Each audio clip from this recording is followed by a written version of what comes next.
దేవుని నామం అందరికీ వందనాలు. మంచి మాటలు విన్నాం. ప్రాముఖ్యమైన సమయాలను సద్వినియోగం చేసుకున్నాం. మన జీవితం ఏ పట్టు మనకు తెలియదు. తెలియజేయబడుతున్న మాటలను హృదయంలో ఉంచుకోవాలి. వాటి ఫలితార్థం మీ ప్రార్థన అవ్వాలి. వాటి ఫలితార్థం మీ జీవితం అవ్వాలి. మిమ్మల్ని మీరు పరీక్షించుకునే ఆ పరీక్షలు నెగ్గాలి. ఇరుకుగా ఉన్నామా, విశాలంగా ఉన్నామా? ఇరుకు కలిగిన మార్గంలో విశాలతను కలగజేసి ఆ దేవుని వైపు మీ హృదయాలు తిప్పుకుంటున్నారా?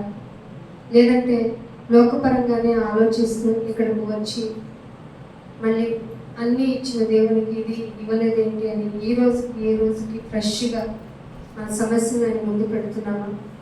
ఉన్న సమస్యలను ఎదుర్కొనే ధైర్యము స్థైర్యము మీకు రాలేదా?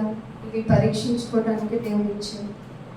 యెషయా గ్రంథంలోని 37వ అధ్యాయము నేను ఒకసారి మీకు చెప్పాలనుకుంటున్నాను. హిజ్కియా గారు భయపడిన విధానం, ఆ భయపడుతున్న విధానంలో యెషయాకి చెప్పుకున్న విన్నపాలు, యెషయా వచ్చి ఇచ్చిన భరోసా, ఆ భరోసా ఇస్తూ దేవుడు తాను ఎంత గొప్పవాడినో, ఎంత సార్వభౌమాధికారం కలిగిన వాడినో నిరూపించడానికి 1,80,000 మందిని ఒక రాత్రిలోనే చంపి వాళ్ళ ఎదుట ఉంచి వాళ్ళ ఎదుట రంకెలు వేసినటువంటి ఆ రాజుని తన కొడుకుల చేతనే చంపించి తను ఎంత గొప్పవాడో నిరూపించారు. సో మీ జీవితాలు ఎలా ఉన్నాయి? సన్హెరేబు లాంటి వాళ్ళు మీ ఎదుటికి వచ్చినప్పుడు, లేదా మీరే సన్హెరేబు లాంటి వాళ్ళు అయినప్పుడు దేవుని ఎదుటికి వచ్చి మిమ్మల్ని మీరు ఏమని అడుగుతున్నారు? మీ జీవితంలో ఎలా ఉండాలని అనుకుంటున్నారు? యెషయాలాగా ఉండాలనుకుంటున్నారా? హిజ్కియాలాగా ఉండాలనుకుంటున్నారా? అసలు టోటల్గా సన్హెరేబు రాజులాగా ఉండాలనుకుంటున్నారా? మీ జీవితాలకి పరీక్షించుకునే సమయాన్ని మీరు సద్వినియోగం చేసుకోకుండా చెప్పబడుతున్న మాట, వినపడుతున్న మాట నీకే గుర్తించకుండా నీ ఇష్టమైన ఆలోచన విధానంతో దేవుని సన్నిధిలో ఉండొద్దు దయచేసి. ఎందుకంటే మనుషుల యొక్క జీవితము ఎలాంటిది? గాలిలో ధూళి లాంటిది, రాసు మీద ధూళి లాంటిది, నీటిలో ఆవిరి లాంటిది, అడవిలో పువ్వు లాంటిది. అంటే దాని అర్థం ఏమిటి? చాలా లాంగ్ లైఫ్ ఉంటుందనా మీ ఉద్దేశం? చాలా తక్కువ సమయం ఉందండి. కానీ ఆ సమయాన్ని సద్వినియోగం చేసుకోవాల్సిన మనిషి నేను చాలా లాంగ్ లైఫ్ని లీడ్ చేస్తాను అనుకుంటూ, అంటే నేను బ్రతికున్నాను కదా, నేను చాలా చూసి వచ్చాను కదా, నా జీవితంలో ఎన్నో జనరేషన్స్ని కూడా చూసే పరిస్థితులు ఉన్నాయి కదా నా జీవితాల్లో. సో నేను గొప్పగా బ్రతుకుతున్నాను కాబట్టి దేవుడు నాకు ఆయుష్ ఇచ్చాడు అనుకుంటున్నాను. తప్పు. విశాలత కలిగిన మార్గంలో ఇవన్నీ ఉన్నట్టు అనిపిస్తాయి. మనిషి జీవితమే భ్రమ. అందుకనే ఒక మాట చూపిస్తాను చూడండి. దానియేలు గ్రంథము 4వ అధ్యాయము, దానియేలు గ్రంథము 4వ అధ్యాయము 35వ వచనం. 4వ అధ్యాయము అందరూ బైబిల్ తిన్నమ్మా చదవండి. భూనివాసులు అంటే ఇప్పుడు ప్రజెంట్ బతికున్న 800 కోట్ల మంది. అంతకుముందు చచ్చిన వాళ్ళు ఎంతమంది తెలియదు, పుట్టబోయే వాళ్ళు ఎంతమంది తెలియదు. సో టోటల్ భూనివాసులందరికీ దేవుడు ఏం చెప్తున్నాడు?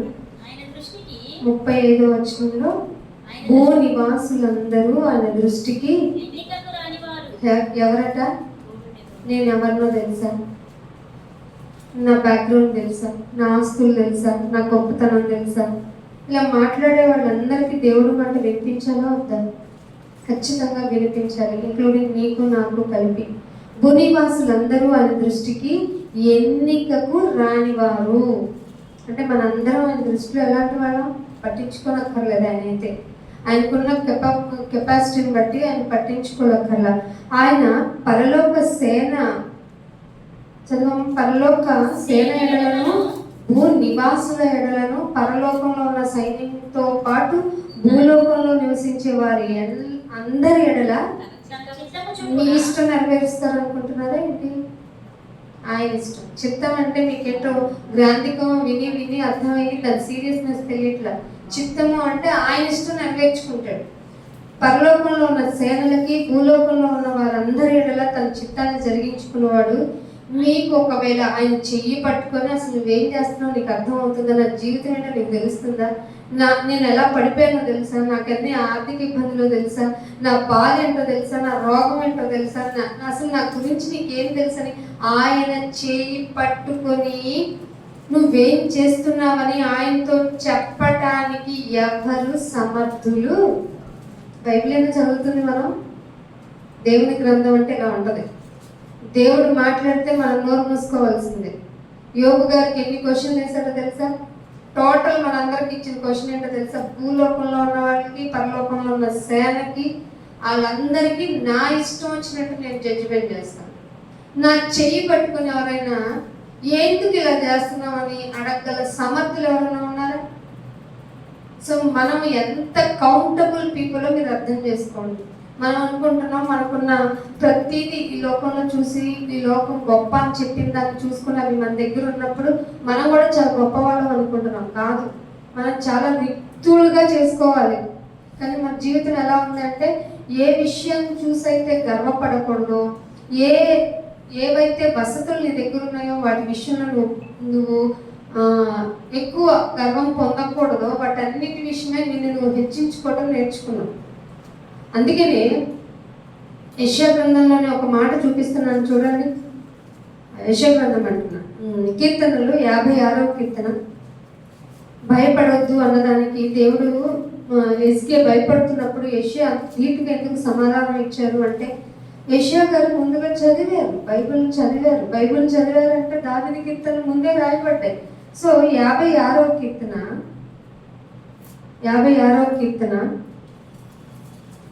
3వ వచనం చూడండి. ఏంటంట? నీకు భయం వేస్తే ఏం చేస్తావు? ఎవరన్నా నాకు తోడుకుండండి, నాతో అక్కడి వరకు రండి, ఇలా ఉండండి అలా ఉండండి అంటారు. కానీ ఒక భక్తుడు ఎలా ప్రవర్తించాలి? భయం అయితే ఒక సైన్యమే 180,000 మంది చుట్టుముడితే హిజ్కియాకి ఏం చేయాలో తోచని సమయంలో భయం పుడితే పక్కనే ప్రవక్త దగ్గరికి వెళ్ళి ఇలా చూడు ఇలాంటి పరిస్థితులు ఎదురైనాయి అని చెబితే యెషయా గారు ఇచ్చిన సమాధానానికి ఇంక్లూడింగ్గా ఏమంటున్నాడంటే, నాకు భయము సంభవించిన దినమున నిన్ను ఆశ్రయిస్తాను. ఏం చెప్పాడండి భక్తుడు? నువ్వు చెప్తావు అట్లాగా? భయం వేస్తుందండి, నాకు తోడు ఉండవా? ఎవరిని అడుగుతావు? మనుషులు ఏం చేస్తారంటే కార్యం పోతారు. నువ్వు ఇట్లాగా, నేను ఇలాగా, నాకు ఇలాగా, ఇలా ఆలోచిస్తూ ఉంటారు. నాకు భయము సంభవించు దినమున నిన్ను ఆశ్రయించాను, దేవుని బట్టి నేను ఆయన వాక్యమును, దేవునిని బట్టి ఆయన వాక్యమును. అర్థమైందా? దేవుడు ఎవరు? ఆయన వాక్యం ఎవరు? దేవుడు తండ్రి అయిన దేవుడు, ఆయన వాక్యము కుమారుడైన క్రీస్తు. సో దేవునిని బట్టి వాక్యం ద్వారా మనం కీర్తించాలి. అందుకని అంటున్నాడు, దేవుని యందు నమ్మిక ఉంచి ఉన్నాను, నేను భయపడను, శరీరధారులు నన్ను ఏమి చేస్తారు? అసలు ఈ భరోసా ఉందా మనుషులకి? ఓ మనిషి వచ్చి నన్ను హాని చేసేస్తారు, ఎలా చేయగలడు? దేవుని యొక్క ఆజ్ఞ లేనిదే, దేవుడు నీ చుట్టూ కంచె ఉంచితే ఒక మనిషి దాటి రాగలడా? ఇవన్నీ మీరు ఆలోచిస్తున్నారా? ఆలోచించరు. ఆ భయంలో మీకున్న కంచెని మర్చిపోతారు, మీకున్న భరోసాని మర్చిపోతారు, అసలు మీరు నమ్మిన దేవుణ్ణే మర్చిపోతారు. హిజ్కియా కూడా అదే చేశాడు. అందుకు యెషయా ఏమన్నాడంట? మీకు 5వ వచనంలో 37 5వ వచనం మాట తెలియజేయడం అవసరము. 6వ వచనం చూడండి. 6వ వచనం 37 6వ వచనం. యెషయా వారితో ఇట్లను, మీ యజమానునికి ఈ మాట చెప్పండి.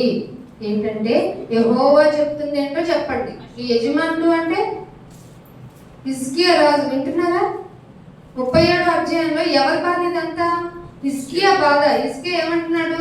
జీవం గల దేవుని దూషించడానికి అష్షూరు రాజు వచ్చాడు, ఇక మనం బతికే ఛాన్సెస్ లేవు, వాడికి ఎక్కువ సైన్యం ఉంది, యెషయా దగ్గరికి వెళ్ళి చెప్పండి అంటే యెషయా ఏమన్నాడంట?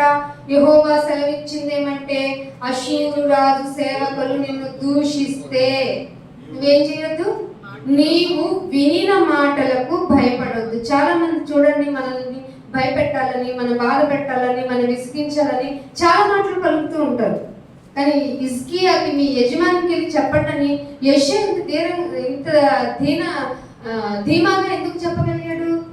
నాకు భయం వేస్తే నిన్నే ఆశ్రయిస్తాను. నీకుందా? అనుక్షణం భయమే నీకు. ఏం ఆలోచిస్తావంటే ఇక నాకేం లేదు, నాకు శరణం ఏంటంటే చావే అంటారు ఎవరు? విశ్వాసులు కూడా. అందుకని అంటున్నాడు, నీవు వినిన మాటలకు భయపడొద్దు. అందుకని మార్కు సువార్త 4వ అధ్యాయంలో చూడండి. మార్కు సువార్త 4వ అధ్యాయము 38వ వచనం చూడండి. 4వ అధ్యాయం 38.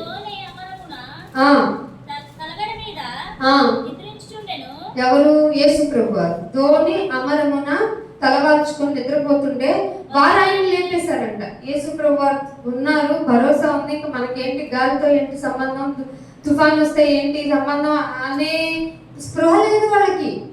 పరిగెత్తుకుంటూ వారు ఆయన లేపేసి, బోధకుడా నాకు కాళ్ళ నొప్పి తెలుసా, ఒళ్ళు నొప్పి తెలుసా, తల నొప్పి తెలుసా, నీకేంటి దిగులు లేదా, చింత లేదా?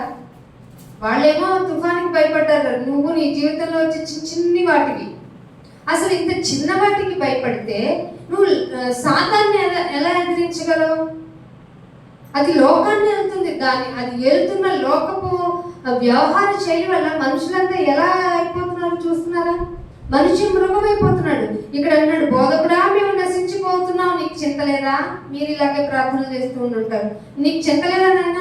మేము నాశనం అయిపోతున్నాం, మా జీవితం బయటకు వచ్చేసింది, మా మా బాధలు, మా ఇబ్బందులు అసలు నువ్వు పట్టించుకోవేంటి? ఏం పట్టించుకోవాలి? నీ చేతులారా చేసుకున్న వాటికి నువ్వు అనుభవించి తీరాలి. నీకు చింత లేదని ఆయన ప్రశ్నించుకు. నేను ఈ పరిస్థితికి, నా డిస్ట్రాక్షన్కి కారణం నేను భరిస్తాను నాయన, నన్ను కొట్టు నువ్వు అని అడగలిగే ధైర్యం ఎవరికన్నా, ఏ భక్తుడికన్నా ఉందా? పరీక్షించుకుంటున్నారా మీరు అలాగా? నాయన నేను చేసిన తప్పులకి నేనే కారణం, తప్పు ఒప్పుకోవాలి. తన తప్పులు దాచుకునేవాడు వర్ధిల్లడు. తెలుసా మీకు?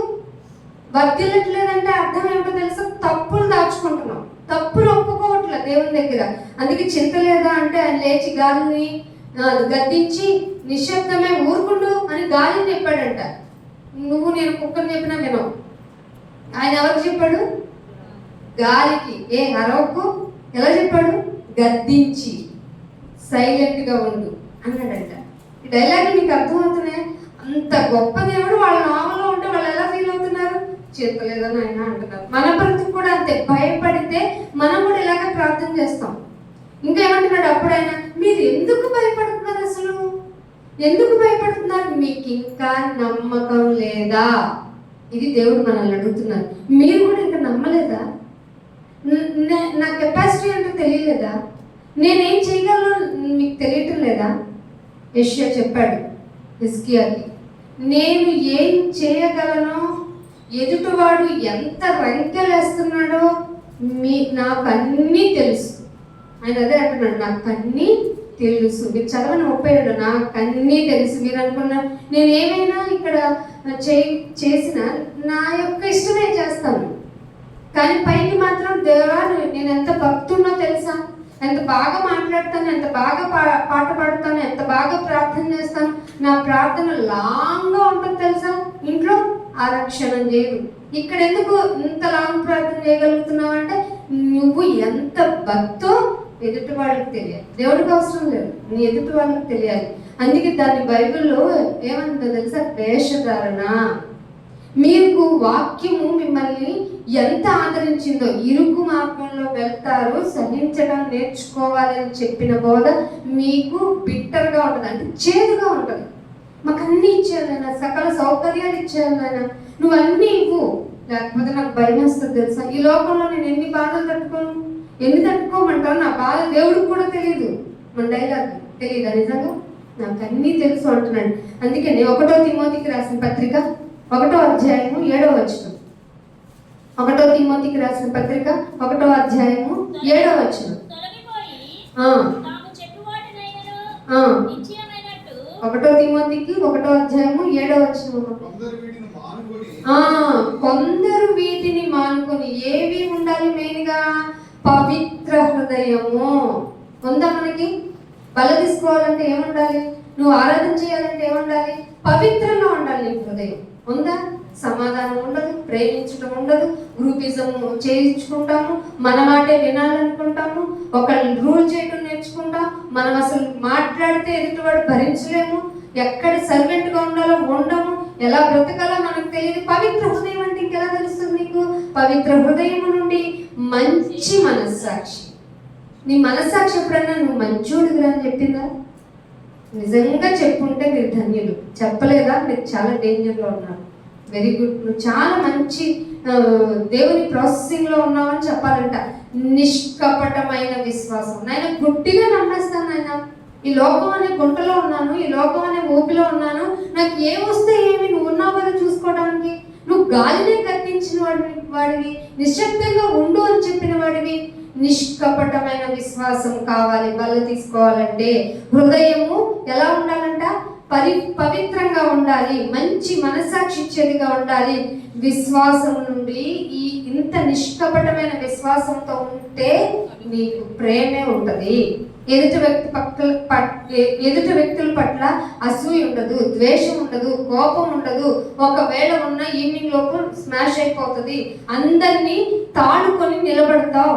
అందరి ఎదుట దేవుడు నిన్ను నిలబెట్టుకునే విధంగా నీ జీవితాన్ని మార్చుకుంటావు. కానీ నీ జీవితమే ఎంత చూసినా చెత్తలాగా ఉంటే నీ ఎలా పవిత్రంగా ఉందని ఇక్కడ ప్రేర్ చేసుకోగలుగుతాం మనం? అందుకే ఇవన్నీ చేయాల్సి వస్తుందని కొందరు వీటిని మానుకొని, ఎట్లా పవిత్రంగా ఉండటం మానుకొని, నిష్కపటంగా ఉండటం మానుకొని, విశ్వాసంగా ఉండటం మానుకొని, ఇవన్నీ ఉంటే ప్రేమగా ఉండాల్సి వస్తుందని ఇది కూడా ప్రేమించడం మానేసి ఇక ఇవన్నీ మానుకొని తొలగిపోయారంట. తొలగిపోయి తాము చెప్పు వాటినైనను, మీరు ప్రార్థన చేస్తారు, దేవా నువ్వు ఉంటే చాలు, నువ్వు లేకపోతే నేను లేనైనా, నువ్వు ఉంటే ఇంకేం అక్కర్లేదు నాయన, ఎన్నొచ్చినా ఎదిరించేస్తానని పాట పాడుతావు, ప్రార్థన చేస్తావు, కానీ చిన్న ఇబ్బంది కలిగితే భరించలేవు. చెప్పేవి మాత్రం బాగా చెప్తావు, కానీ చెప్పు వాటినైనను నిశ్చయమైనట్టు రూఢిగా పలికేవేంటో, మీరు పలికేవేంటో, మీరు చేస్తున్నవేంటో, మాట్లాడేదేంటో గ్రహింపు లేకుండా చెప్పేస్తున్నాను. ఇది ఎలా కుదురుతుంది దేవుని దగ్గర చెప్పండి? ఈ దేవుడా ఎక్కడ చూస్తారు? నువ్వు ఇచ్చే అర్పణ చూడరు, నువ్వు అర్పణ తీసుకొచ్చిన విధానమైన నీ మనసును చూస్తారు. సో ఎలా ఇస్తున్నావు, అసలు ఎలా వచ్చావు, ఎందుకు వచ్చావు, ఎవరిని మెప్పించడానికి వచ్చావు, అందుకే నీకు నెమ్మది లేదు. వన్ బై వన్ నీకు గొడవలు, ప్రాబ్లమ్స్ ఇంక్రీజ్ అవుతున్నాయి. ఏంటి నాయన అంటే ముందు నువ్వు మారలేదు. అందుకే అంటున్నాడు, నువ్వేం మాట్లాడుతున్నావో, నువ్వు చెప్తున్నదేంటో, అసలు నిశ్చయంగా రూఢిగా పలికేదేంటో నీకు తెలియకపోయినా నిష్ప్రయోజనంగా కూర్చొని ముచ్చట్లు చెప్తున్నావు. ఇది చేసేస్తాను, అట్లా వచ్చేస్తాను, ఇలా ఉంటాను, నీ కొరకే ఉంటాను అని ఆయనతోనే చెప్పేస్తున్నావు. ఇది ఎంత తప్పో తెలుసా?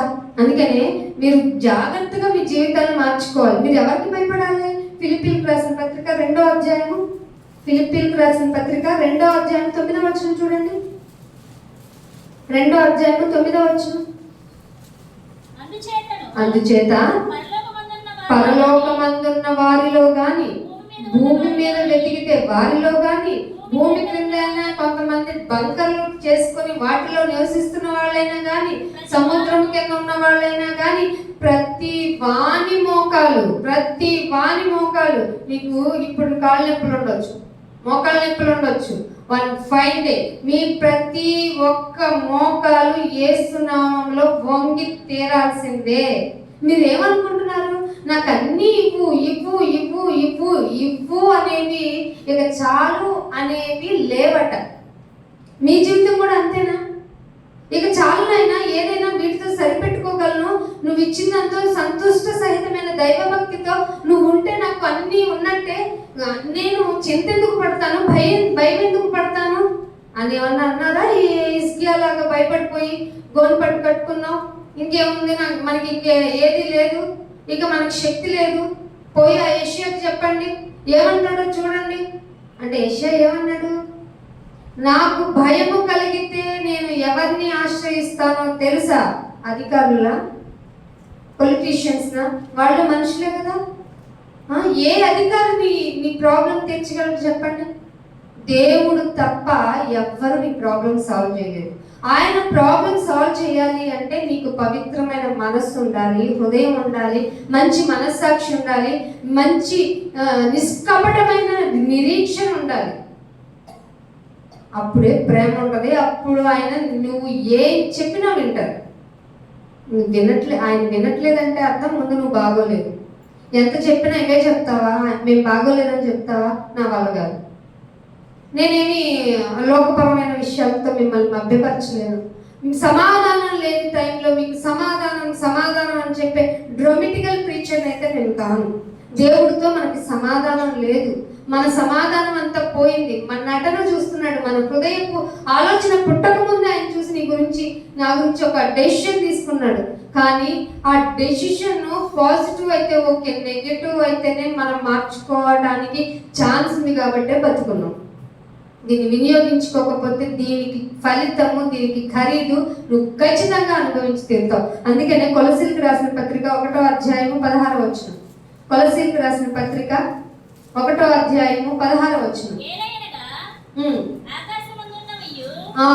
ఏలయనగా ఆకాశంలో ఉన్నాయే గాని, భూమి మీద ఉన్నాయే గాని, కనపడేయే గాని, కనపడనేవే గాని, అది సింహాసనమైనా గాని, ప్రభుత్వమైనా గాని, లీడర్ అయినా, పిఎం అయినా, సీఎం అయినా, ప్రధానులైనా, అధికారులైనా, సర్వమును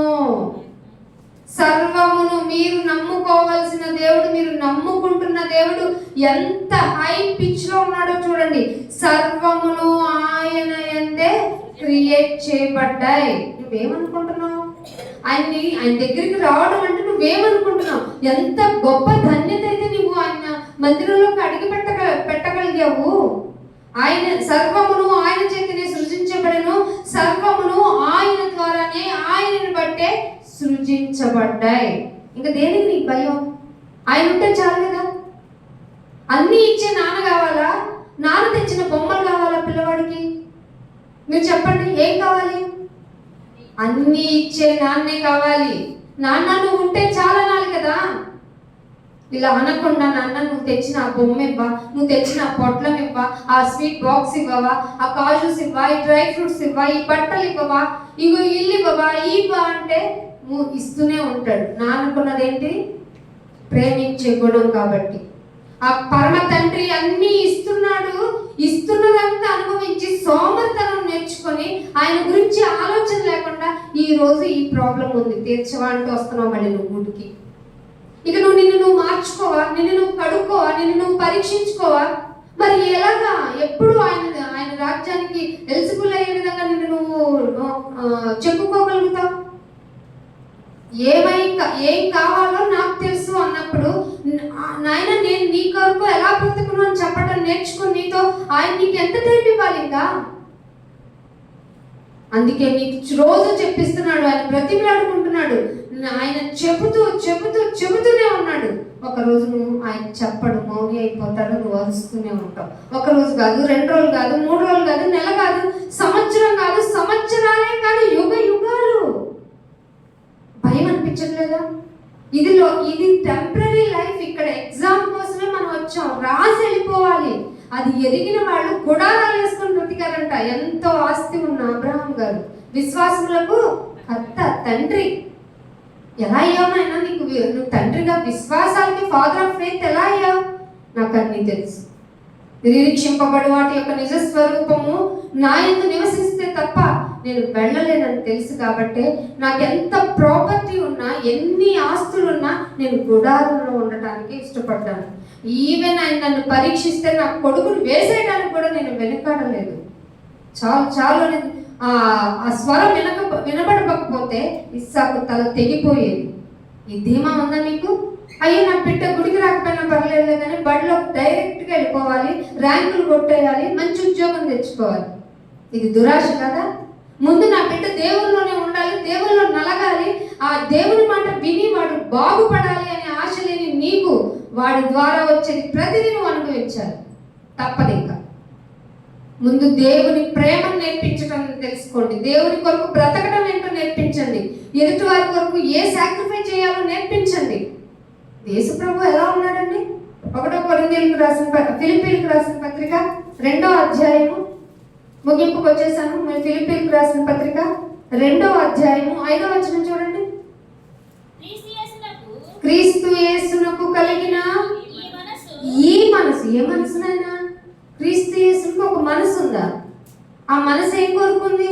నాకు 4 బిల్డింగ్లు ఇవ్వా, అవసరమైతే నీకు ఇస్తాడు 10 ఇస్తాడు. ఆయనకు అవసరం అనిపించాలి నీకు ఇవ్వటం. ఇలా చూపించండి, ఇంటిని దేవాలయంగా మార్చి దేవుని మాటలు వినిపించే విధంగా చేయండి. మీకు 10 అండి, ఇంకా 15 ఇస్తాడు, 20 ఇస్తాడు. ఒకరికి 100 అంతులుగానో, ఒకరికి 80 అంతులుగానో, ఒకరికి 40 అంతులుగా ఎందుకు ఇచ్చాడు? వారి వారి మనస్తత్వాలను బట్టి ఇచ్చాడు. నువ్వేమో నీ డబ్బు రూపాయి చేయి విదిల్చవు, కష్టపడవు, వణకవు, భయపడవు. ఆయన ఒకవేళ భయపడాలని వస్తే నా దేవునికి కదా నేను భయపడాలి అనుకోవు. ఎంతసేపు నీ సమస్యల వలయంలో నువ్వే ఊబిలో మునిగిపోతున్నావు.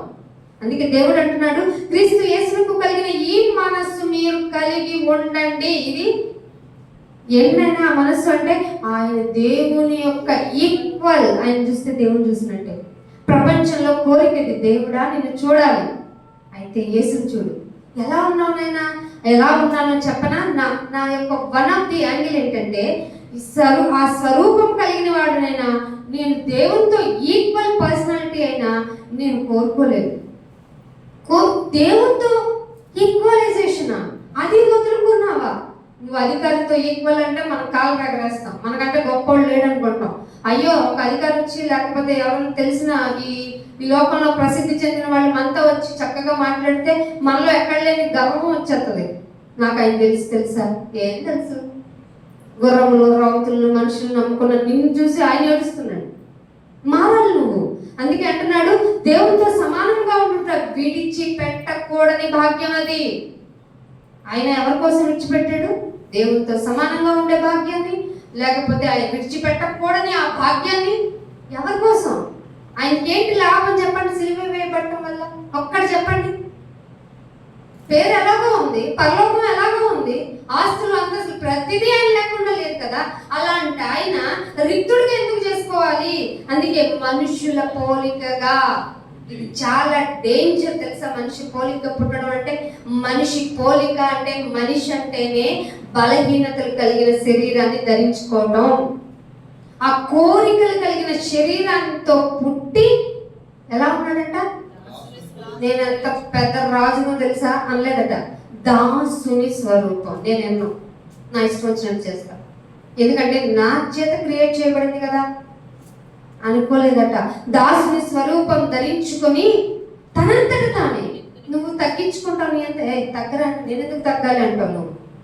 నాకు తగ్గవలసిన అవసరం ఏంటి? నాకుండేది నాకు ఉంటుంది. ఏముంది నీకు? మట్టి మశానం, అంతే కదా. భూమి మీద ఉన్నంతకాలం మనం ఆ మట్టినే తింటాం, మట్టినే తాగుతాం, ఆ మట్టిలో వచ్చినవే ధరించుకుంటాం, మట్టి ద్వారా ఉన్నవే తిని చివరికి మట్టిలోకి వెళ్ళిపోతాం. అప్పుడు నిన్నేమని పిలుస్తారు? రమమ్మ, అరుణమ్మ, రత్నమ్మ అంటారా? ఆ శవాన్ని ఇటుపట్టురండి అనరా? అనరా? చెప్పండి. మిమ్మల్ని ఆ రాధమ్మని తీసుకురండి, అరుణమ్మని తీసుకురండి, ఈ అమ్మని తీసుకురండి అని అంటారా? శవాన్ని తీసుకురండి అంట. దీనికోసమే మన ప్రాకులట. ఇది మీకు వైరాగ్యం అనిపిస్తే మీరు దుష్ట యుగంలో ఉన్నట్టే. ఇది నిజం. మనల్ని శవంగా పిలిచే ఈ సమాజంలో దేనికోసం మనం ప్రాకులట? అంటున్నాడు, తన్ని తానే రిక్తునిగా చేసుకొనెను. అబ్బా నాయన, నా అంతటి నాకు రాదు నాయన. ఎక్కడైనా వెళ్తే నలుగురు నన్ను హడావుడి చేయాలి, నన్ను రికగ్నైజ్ చేయాలి, నాకు మాత్రమే ప్రయారిటీ ఇవ్వాలి, నన్నే ఇంపార్టెంట్గా చూడాలి, నాకు ఒక స్పెషల్ కేటగిరీ ఇవ్వాలి, నాకు అందుకు ఒక కారు ఇవ్వు, ఒక బండి ఇవ్వు, ఒక ఇల్లు ఇవ్వు. ఒకటి కారణైనా 100 ఇచ్చేస్తావా? దురాశ వల్ల కూర్చుకుంటున్న మీ జీవితాలకి దేవుడు చెప్తున్నాడు, నా యొక్క కెపబిలిటీ తెలుసుకోండి, మీరు నా క్యాలిబర్ తెలుసుకోండి, నా సామర్థ్యం తెలుసుకోండి. మీకేం కావాలో నాకు తెలుసు, నేను అది ఇచ్చేశాను. తను తాను రిక్తుడుగా చేసుకున్నాడు. ఆకారమందే మనుషుడుగా ఉండి మరణము పొందినంతగా. ఏదో రోగం వచ్చి పోలేదండి, ఇక టైం అయిపోయిందని పోలేదండి. సిలువ మరణం. కొడితే కొడితే కొడితే బాధ కలుగుతుంది, చచ్చేంత బాధ కలుగుతుంది, కానీ చావని మరణం. అది ఎవరి కోసం? అది ఖచ్చితంగా నీ గురించి, నా గురించే. అసలు మన బ్రతుకులు బాగోలేదు, వెంటనే ఆయన వచ్చేయాలనుకున్నాడు. నీ చిత్తమైతే ఈ గిన్నెను నా యొక్క నుండి తీసేయన్నాడు ఆయన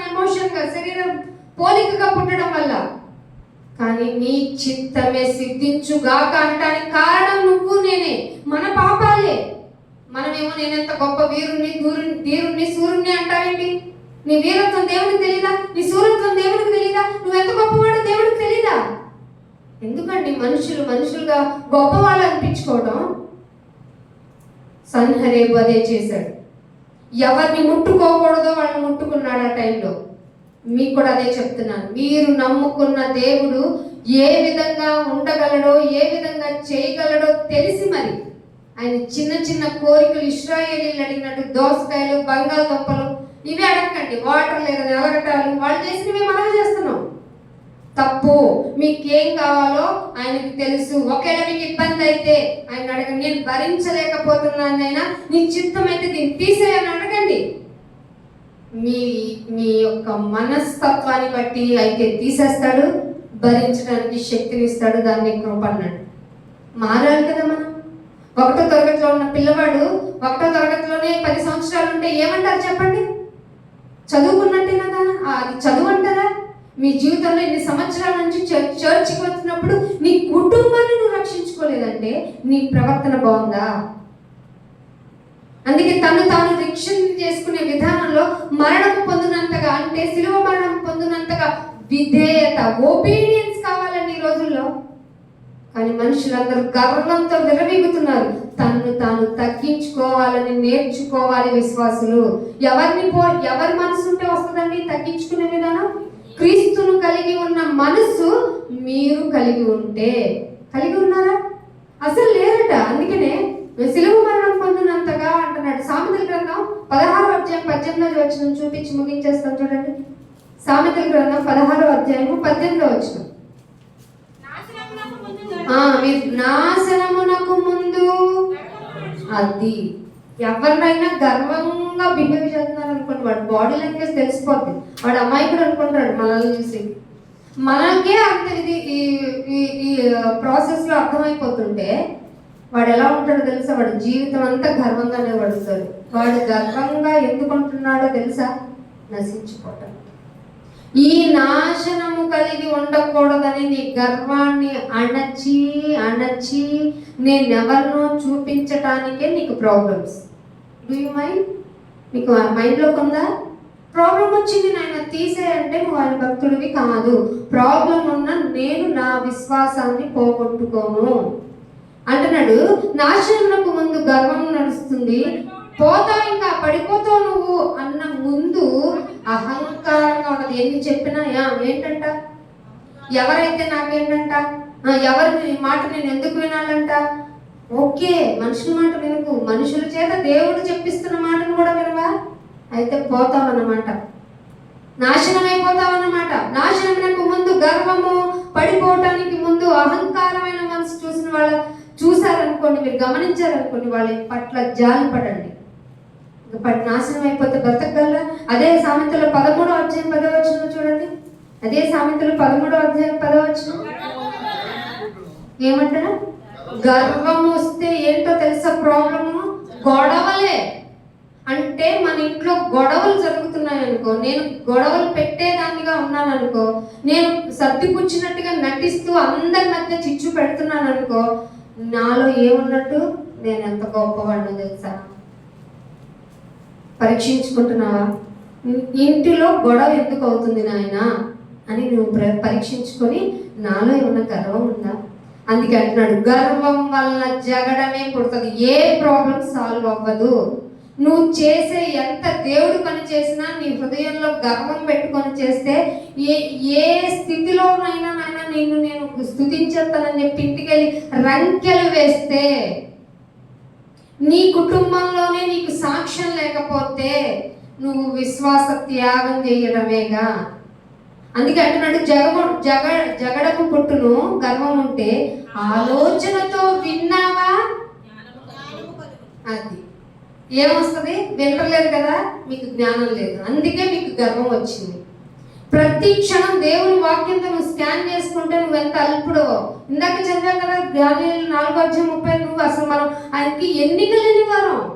ఆయన ఆ ఎన్నిక లేని మనల్ని ఆయన నిత్యము పోషించడం గొప్ప కదా, నిత్యము కలగటం గొప్ప కదా, నిత్యము మాట ఇవ్వటం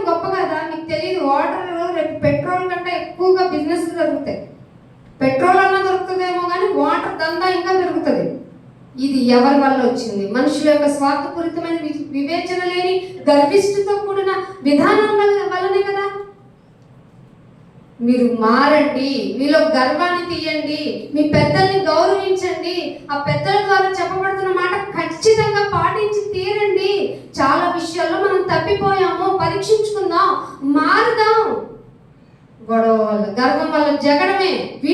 వింటే జ్ఞానం వస్తుంది. జ్ఞానం వస్తే నువ్వు ఎంత అల్పుడువో తెలుస్తుంది. నువ్వు వినకపోవటం వల్ల నేను ఎంత గొప్పవాడినో అంటున్నావు. తప్పు అది. సంహరేపు చేసింది అదే. ఇద్దరు సొంత కొడుకులతో హత్య చేయబట్టం అంటే ఎంత ఘోరమైన విషయం అండి. రంకెలేస్తావా వెళ్ళి ఇశ్రాయేలు ముందు నువ్వు? 37వ అధ్యాయం సారాంశం ఇదే. యేసు ప్రభు వారు ఎంతగా రిక్తుడు చేసుకుని భూమి మీదకి మన మధ్యకి వచ్చాడు, ఎంతగా సమానమైన దేవునితో సమానమైన జీవితాన్ని వదులుకొని వచ్చాడో, ఆయన జీవితాన్ని, ఆయన మాటల్ని మీరు చులకనగా చూస్తున్నారు. సో పరీక్షించుకోండి. మిమ్మల్ని మీరే ఏమన్నాడు? మిమ్మల్ని మీరే, ఎదుటోని కాదు, మిమ్మల్ని మీరే పరీక్షించుకోవడానికి ఇవ్వబడిన సమయంలో మీకు గర్వం అనిపించి తీరితే మీరు మారండి. మీకు గర్వం అనిపించలేదా? మీ మనోనేత్రాలు మూయబడినట్లే. దేవుని మాట ఎన్నిసార్లు వింటున్నావో అంతగా నరక శిక్ష పెంచుకుంటూ పోతాడు ఆయన. నీ సోమరితనాన్ని, నీ గర్విష్ఠతనాన్ని, నీ లోకపు ఆశలు కలిగిన ఈ జీవితాన్ని వదులుకొని సంఘంలోకి రావాలి. అప్పుడే బలలో చేతులు వేయి. ఇటు ఉంటాను అటు ఉంటానంటే దేవుడి చేతిలో నువ్వు చెల్లవు. చల్లని కాయను మనమే ఉపయోగించుకోం. దేవుడికి ఏం అవసరం? అందుకే ఆయన అన్నాడు, నువ్వెచ్చుకున్నావా చిప్పు అన్నాడు ఆయన. అసహ్యంగా ఉంది కదా. మనుషులు ఎవరన్నా అంటేనే అంటేనే స్పిట్ చేస్తేనే భరించలేం మనం. దేవాది దేవుడు నిన్ను వదిలేసి ఊసేస్తే నీ గతి ఏంటి? నీ బ్రతుకేంటి? ఇంకా మనకి బ్రతుకు దేవుడే అని తెలుసుకొని మిమ్మల్ని మార్చుకోండి. అందుకే ఆయన్ని జ్ఞాపకం చేసుకోండి. ఆయన జ్ఞాపకం చేసుకుంటే వెంటనే మీకు రావాల్సింది మీలో మిమ్మల్ని మీరు రిక్తునిగా చేసుకోవాల్సిన ఆయనకు కలిగి ఉన్న మనసు మీరు కలిగి ఉండటం. అటు ధన్యత మీకు అందరికీ దేవుడు దయచేయాలని ప్రార్థన చేస్తున్నాను. తండ్రి మీకు ఎంతో వందనాలు, స్తోత్రాలు నాయన. సంహరేపులాగా మా జీవితాలు ఈ లోకంలో రంకులు వేస్తున్నాను నాయన. మా జీవితం గర్వంతో ఉంటుంది, జ్ఞానం కలిగి ఉండట్లేదు. మాలో గర్వం పెట్టుకునే జగడాలు పుట్టించుకుంటున్నాం. మా స్థితిగతులు బాగలేదు, కానీ మేమైతే పైకి మాత్రం మంచి భక్తిని చూపిస్తున్నాం. మమ్మల్ని మేము పరీక్షించుకుంటే మా మీద మాకే అసహ్యం వేస్తుంది నాయన. ఎంత పెద్ద గొప్పవారు నాయన. అసలు మేము ఎన్నిక లేని వారమైనా మా పట్ల మీరు చూపిస్తున్న ప్రేమ, సదుపాయాలు, అవసరాలు మమ్మల్ని బ్రతికి ఉంచారు. ఇదే తార్కాణం. సో నాయన ఇక నుంచి మారుతాం. మమ్మల్ని మేము మార్చుకొని నీ కొరకు ఇష్టమైన బిడ్డలుగా బ్రతుకుతాం. ఆయన మమ్మల్ని మార్చండి, మాకు సమయం ఇవ్వండి, మమ్మల్ని కాపాడండి, మమ్మల్ని దీవించండి. మా అవసరతల్లో మీరు తోడుగా ఉంటారని మాకు తెలిసిన మాకు భయం కలిగేలా చేస్తున్న సాతానుని నాయన గద్దిస్తే వాడు పోతాడు అని చెప్పావు కనుక నాయన వాడి పట్లనైనా మేము ప్రార్థన చేస్తూ ఉన్నాం నాయన. సకల సదుపాయాలు ఇచ్చినా ఇంకా అడిగే మనసును మాలోంచి తీసేయండి. మమ్మల్ని మేము సంతుష్టి సహితమైన దైవభక్తితో ఉండేలాగా ఉండటానికి ఇదిగో బలలో చేతులు వేస్తున్నాం. పవిత్రమైన హృదయం మాకు ఇవ్వండి, మంచి మనస్సాక్షిని ఇవ్వండి నాయన. నాయన ఏ కపటము లేని నిరీక్షణతో ప్రేమ కలిగి ఉండటం మమ్మల్ని సిద్ధపరచమని యేసుక్రీస్తు వారి అతి పరిశుద్ధమైన నామమున ఈ ప్రార్థనను అడిగి పెట్టుకుంటున్నాం తండ్రి. అందరికీ వందనాలు. Thank you. All of you. God bless you.